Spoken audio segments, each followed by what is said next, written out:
Through the small two-way mirror, Ewan de Forest can quite clearly see into the bedroom beyond. It is a guest bedroom and is furnished in a very stately decor, for which the occupant clearly pays handsomely for. The current occupants are a man and woman in their late 30s. His bald head shines smoothly from the glow of the overhanging wall light, and his naked muscular chest is glistening with sweat. The woman has the chocolate skin colour of the Far East, possibly Thailand if Ewan had to hazard a guess, and is particularly beautiful. Her back is arching in the throes of heated passion. Her hands are resting on his legs behind her as she rides his impressive manhood hard, the love moans carrying quite clearly through the wooden walls. Ewan almost blurts something out, and such is his surprise at the voyeurism he and Judy Herring are partaking in, but he is able to stop himself, captivated by the whole scenario taking place. "They've been here all weekend," Judy whispers, her body trembling close to his in an almost childlike display of excitement. "I've watched them before. They can go for ages," she states, almost in a matter-of-fact tone. Ewan is finding it extremely difficult to contain his own arousal, willing his body not to react to what his eyes are seeing, which isn't easy. "Isn't he just spectacular?" says Judy. "I'll be back," she announces irritably, and adds apologetically that nature is demanding her attention. It is with a slight modicum of relief for him that Judy departs when she does, because in the confined space of the corridor, coupled with the scene in view, things could get a bit awkward for him. His attention is drawn back to what is transpiring within the room.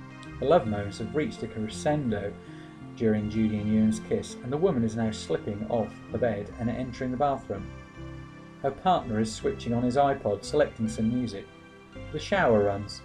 The music is quite a catchy tune.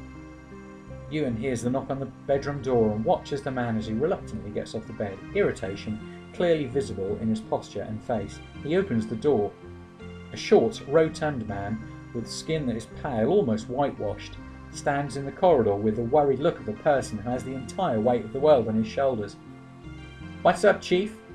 the room's occupant asks amiably, his voice so deep that it seems to make the wooden walls vibrate. "Nothing," the visitor mumbles, and looks up and down the corridor intriguingly before he cranes his head into the room, eyes wide and frightened. Even Ewan can see from the pale man's demeanour all is not well. One only has to open one's eyes to realise that. The occupant of the room beckons him inside, stating the obvious, "Don't look like nothing." Ewan watches and listens intently as the two men converse in a vague, conspiratorial tone, during which time the pale fellow is eventually able to calm himself. The woman reappears from the bathroom, towel wrapped around her hair, standing so unintentionally erotic that it's impossible for Ewan to tear his eyes away from her. Her companion, or husband, or lover, or whatever he is, gets off the bed. But it's the pale man who Ewan watches when, unseen by the room's two occupants, he slips something which he has concealed in his hand all the while he has been talking, under the cushion of the chair in which he sits. Fascinating, Ewan thinks. The scene of utter nonchalance and intrigue is quite surreal, and he almost cannot believe it has just taken place before his very eyes. He wonders if all humans are capable of such voyeurism as he right now, and if it's a natural instinct we are all bred with, or merely an antisocial quirk of the minority. Something stirs next to him in the corridor.